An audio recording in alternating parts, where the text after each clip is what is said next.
Welcome to the Center on Brain Injury Research and Training's podcast series entitled Lived Experiences with Traumatic Brain Injury. I'm your host, Melanie Grins. Today, my guest is Mrs. Deb Harper, president of the Alamo Head Injury Association in San Antonio, Texas. Welcome to the podcast, Deb. Thanks for having me. Deb, your story is one of tragedy, transformation, and hope. Walk us through this journey. Let's start in 2010 when you moved to San Antonio and your husband, Dan, started a new job. That's right. Yes, we left Wisconsin for my husband to take a job at Fort Sam Houston here in San Antonio, Texas at the Defense Health Agency in the IT department. Life was going really good for our young family. Our oldest had already graduated high school. Our son was a senior and our baby girl was a sophomore. He took that job. We moved down here. My husband was a respected leader at work, in our church, and especially within our family. We picked up and moved and took the job, and it was a big transition for us. I imagine. Yeah. Tell us as much as you're comfortable about your husband Dan's car accident in 2016 and how this changed your life. Oh, yes. So my husband was rear-ended at a red light. Gal behind him was apparently checking her text messages, rear-ended him. Oh. Great big SUV and our little bitty, well, friends used to call it our grocery getter, just kind of a smaller vehicle. And he became unconscious, and he was found unconscious and taken to the hospital. He woke rather quickly. We don't know how long he was out, so to speak. But Dan's situation was he didn't show any signs of bruising. He didn't show any signs of anything broken right off the bat. He wasn't at the hospital for very long. His speech, although he could still talk, had really changed. He wasn't talking like himself at all. I can explain that in a little bit, but it was frightening. His balance was way off. But especially the things we noticed were that his hearing was off and his sensitivity to light, and all he wanted to do is sleep. And when he did talk, part of that new talk was cussing. We had been married over 25 years at the time of his accident. I had never heard the man use any profanity. So that was a new one for our family, for me. And he began telling off-color jokes and speaking very inappropriately around people of all ages, really. And boy, I just didn't know what to do. I thought, who is this guy? And keep in mind, they told me he was fine. So it was confusing. But after the motor vehicle accident, it took me a long time to get him help. I realized that he had destroyed one of his vertebrae in his neck, C5, I believe it's called. So he had to have that replaced. He's got a titanium one there now. He was having all kinds of like numbness and strength issues in his hands and even in his feet. And he was just not well. And I just had to keep pushing. I had to keep knocking on doors. Right. Adjusting to this new normal must have been very challenging. What first steps did you take? And who did you reach out to for help?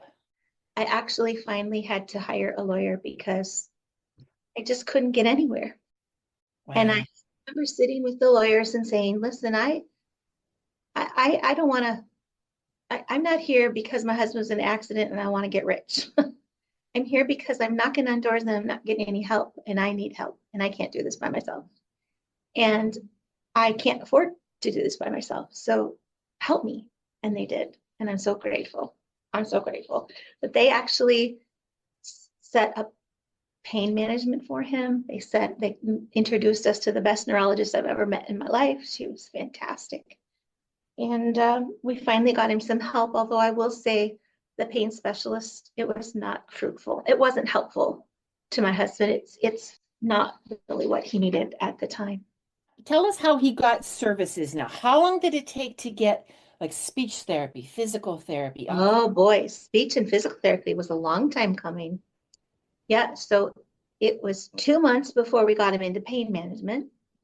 And then finally, someone at pain management said, there's more than just pain going on here. I think he's got neurological stuff going on here. And I said, oh, finally, someone's listening to me.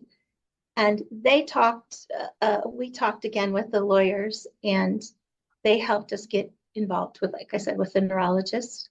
And she had her own private practice. She was just fantastic. And she's the one who said, okay, here's what we need to do. You need physical therapy, Dan. You need speech therapy. You need occupational therapy. We need to start. You can't just continue to have these bad headaches. You can't just continue to have balance issues. And the key is not to just sleep and keep the house dark and quiet. That's not the answer to your problem. You need these other things. I don't know why I hadn't even mentioned the lawyers before, but really the lawyers were very helpful in getting us in and getting good help for my husband.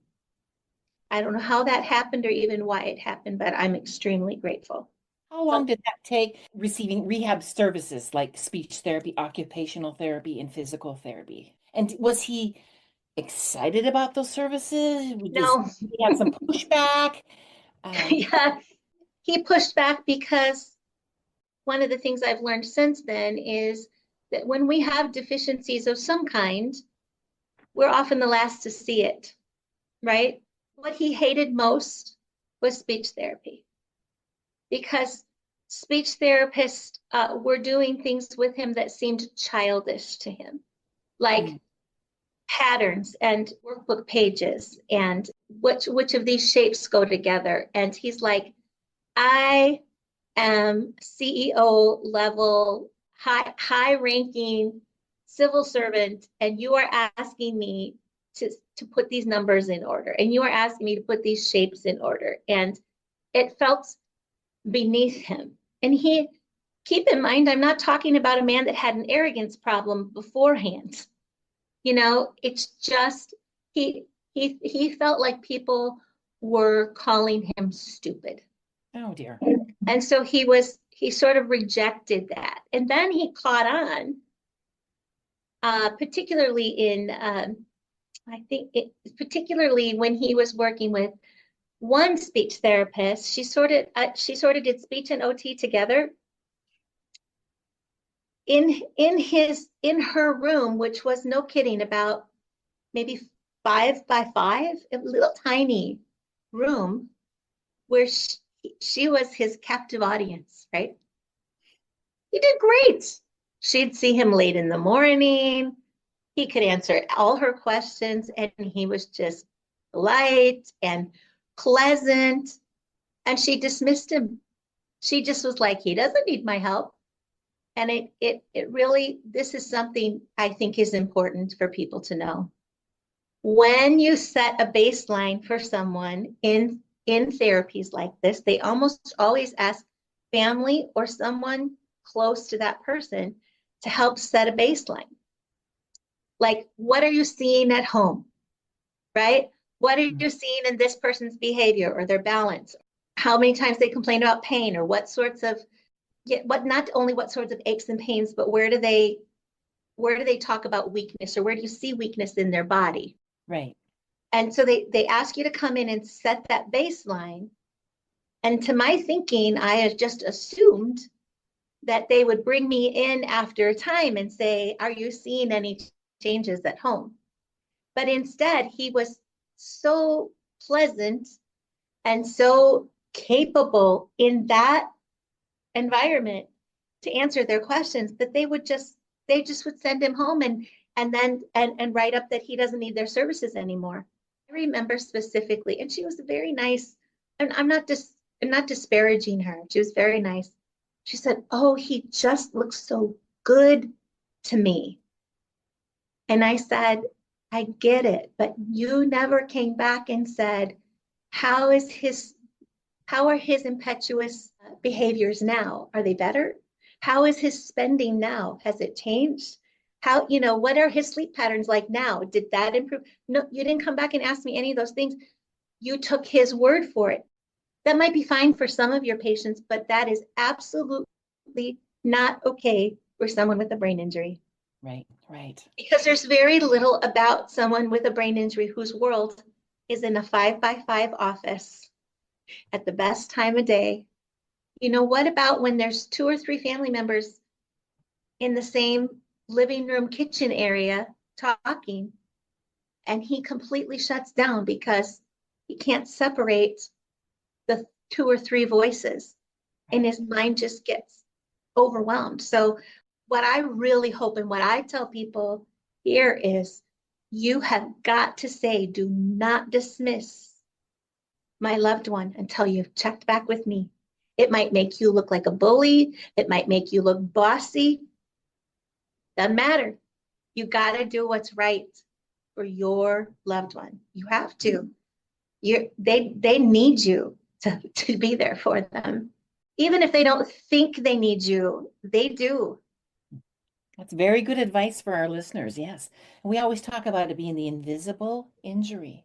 100%. And I have said before, and I think I've said to you, Melanie, sometimes I wish they'd just like let him have a wheelchair or put a halo on his head, or, you know, those, like something that says, take time with this man, be kind to this man, don't judge this man. He has an injury that has changed his life, and be nice to us. Stop judging us for, or stop judging him for not being back at work, or not, the things he can't do, but you can't see it. Right, right. Adjusting must have been very challenging. Very. How did you manage those frustrations? First thing I would say is when he had his accident, my mother, who is a widow, and my sister, who also is a widow, were living with us. They sound just like me. He couldn't tell our voices apart. And I would just say to them, I need a break. And I would just take a drive. I would go to my favorite store and buy myself a shirt, or just try things on. I just would step away for a while because I just had to. But I also have things like I just sing, or put on music I like and sing, or spend time with friends if possible. I know not everybody has that freedom, but those things were really, really important for me. There came a time, Melanie, where that stuff just wasn't helping me. It was still very, very lonely. Mm-hmm. I had to find people who understood me. I had to find other caregivers who were experiencing at least some of what I was experiencing. I searched the internet as much as I could. I said, I got to find something nearby, some sort of support group. And I finally came across Alamo Head Injury. Now, I remember I had seen it before, and I was thinking in terms of finding a group for brain injury, right? So I had sort of overlooked it, but then I realized who they are and what they do is they support people with an acquired brain injury. And I was like, aha. So I loaded him up, and we went to our first Alamo Head Injury Association meeting. I loved it. He hated it. He was like, I'm not like these other people. I don't want to be here. Take me home. And I said to him, I literally looked at him and I said, you're just going to have to man up, because I'm not going anywhere till this meeting's over, because you might not need it, but I need it. And I will never forget. We all came together in one room, and then they offered for the caregivers to go to a separate room if they wanted to. And we had our own support group. And I met 2 or 3 other spouses that night that were caregivers. And my goodness, they were singing my song, so to speak. They got me. And then when I would say something that I was experiencing, tears would just come down their eyes, and they're like, she gets me. So it's mutual, right?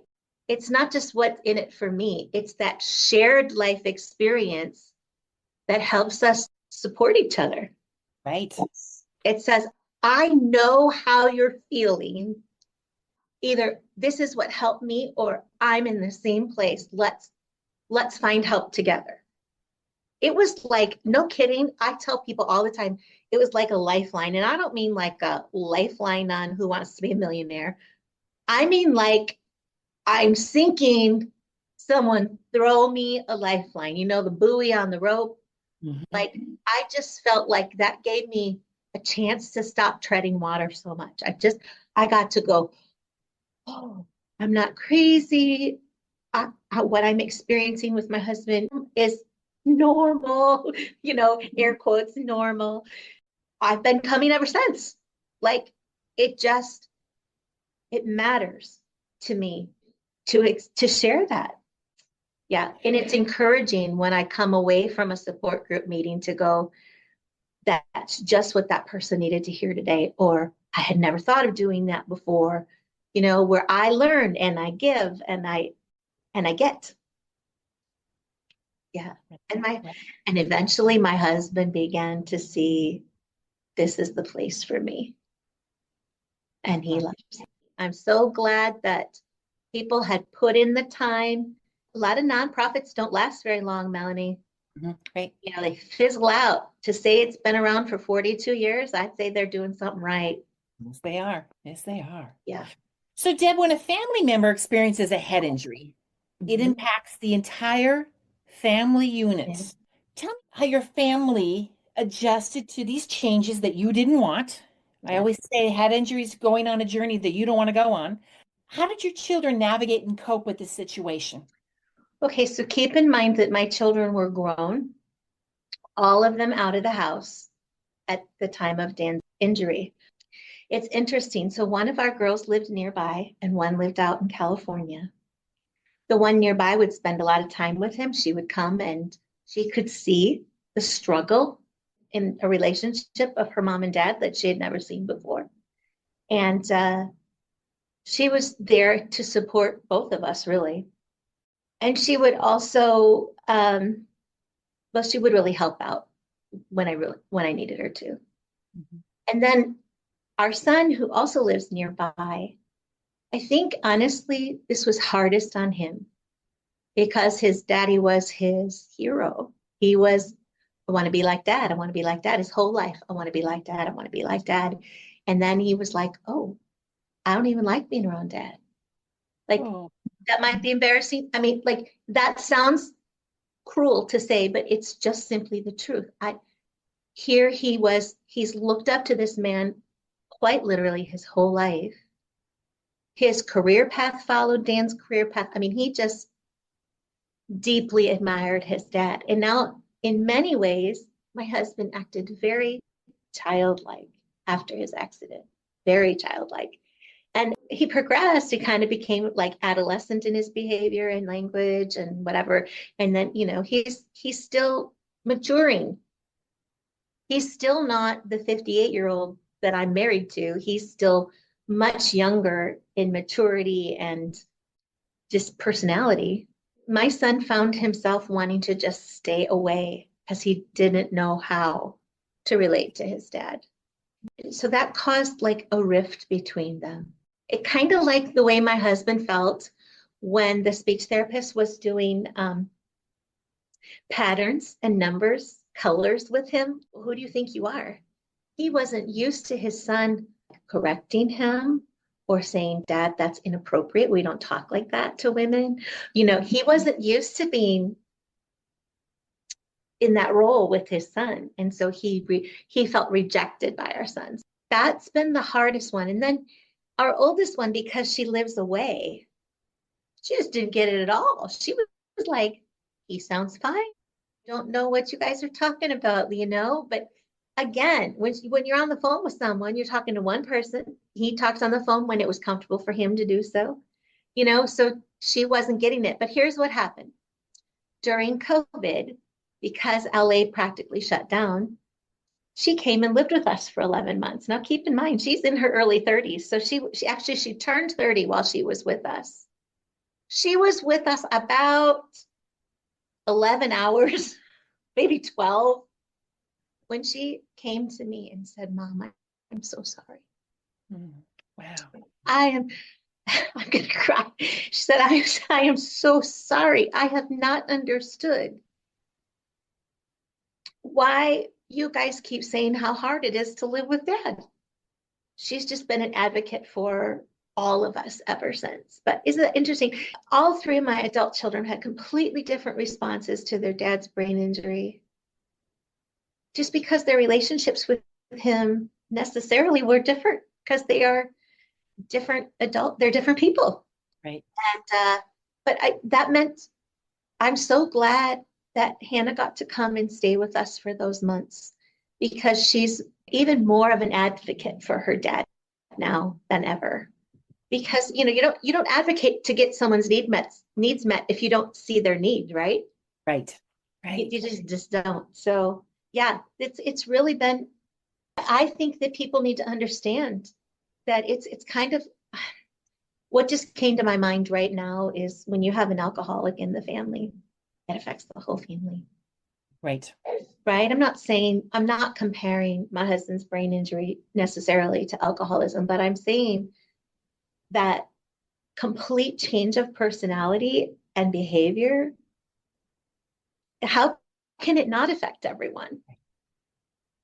How can it not? I mean, as a wife, it certainly has affected my level of intimacy in every way with my husband. Conversation, everything. That's something I think that people don't necessarily think about. They're like, well, you're still married, you still live together, you still, and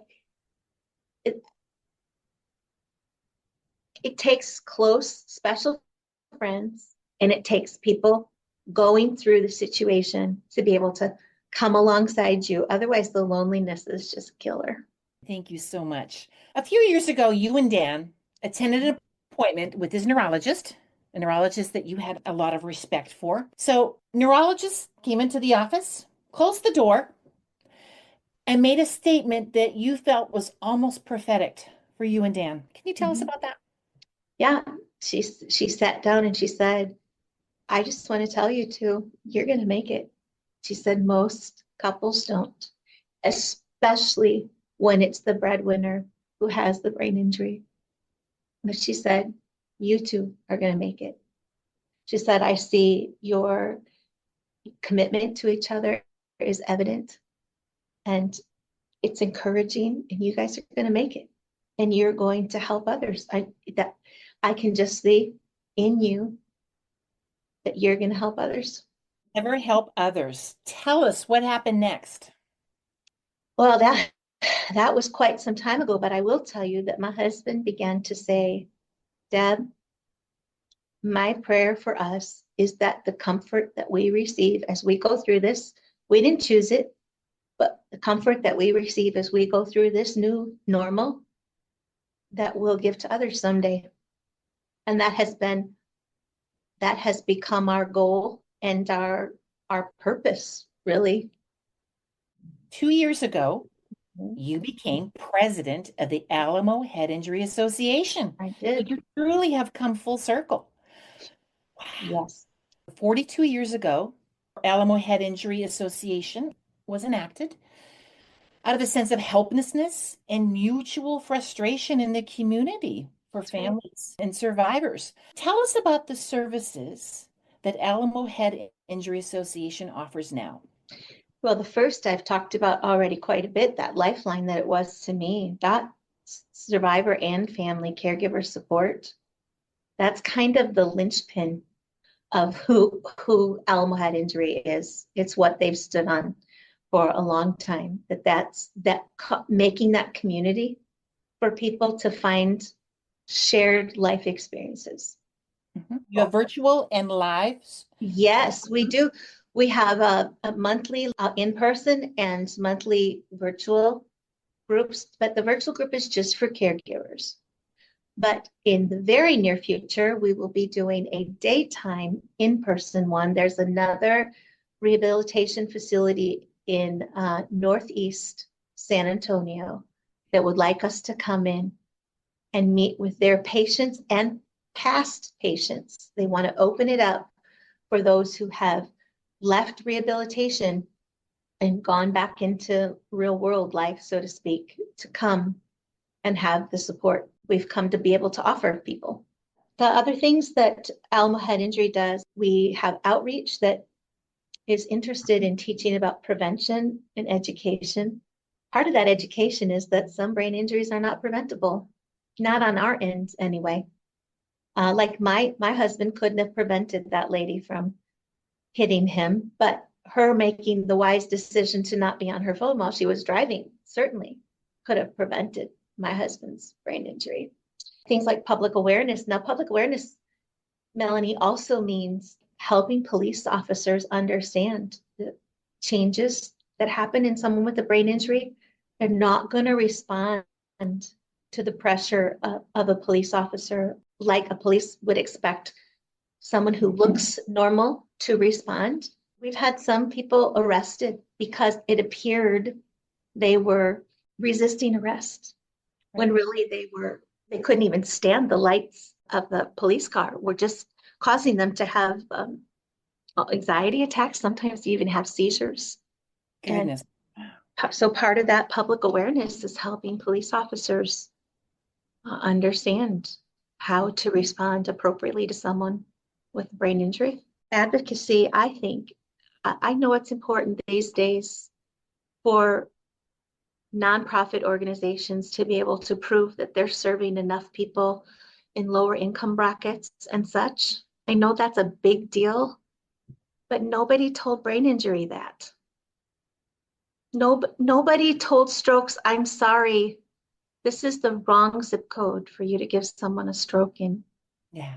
I recently spoke with someone who was asking us all kinds of questions about the demographics of those we served, and even asking, why do we give grants to people without asking about their household income? And I'll explain. If the breadwinner of the home has a brain injury, there can oftentimes be 30 to 60 days before any kind of income comes into the household. Right. So does it matter at that point what their last year's income or their last 2 years worth of W-2 says? No. Those pieces of paper cannot explain what other sort of catastrophes a family might have gone through up to that point.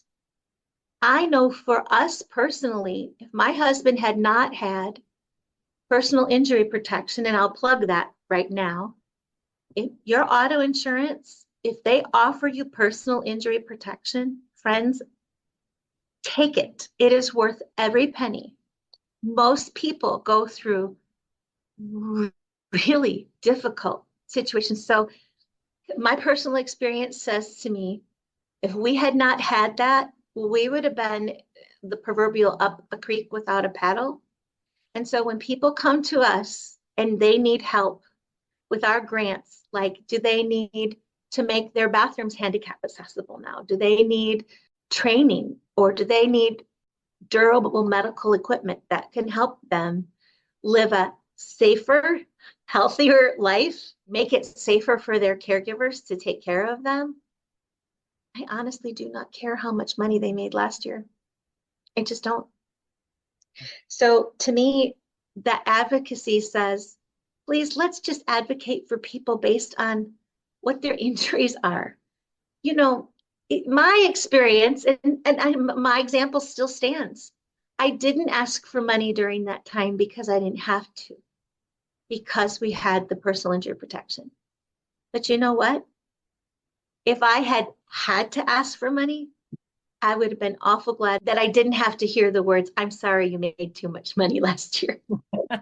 That's really important to me. Our grants committee would be the first to tell you they're so glad they get to care for people based on their need, having to do with their brain injury. End of story. I love that. I love that. Nicely stated. Nicely stated. Each year you host, in addition to all these wonderful things, a symposium. So this Yes. is your 24th annual Brain Injury Symposium. That's right. In San Antonio. And I love, love, love your title. Look how far we've come. Yep. We've come a long way in helping people with brain injury. Your symposium will be March 20th, 2020. Tell us about that and how that'll look. Who may attend and the cost and the speakers? Yeah, great questions. Okay, so let's start with the first one. Who can come? Sincerely, anyone who would like to come may come. Anyone who wants to learn more about what's happening in the world, medical world is particularly where brain injury is concerned. In 2019, I was invited as a caregiver to come.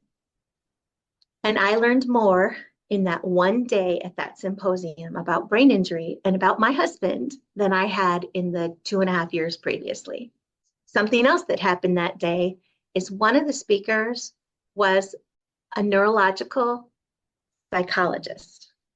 And she stood up and taught about the difference between regular grief and ambiguous grief.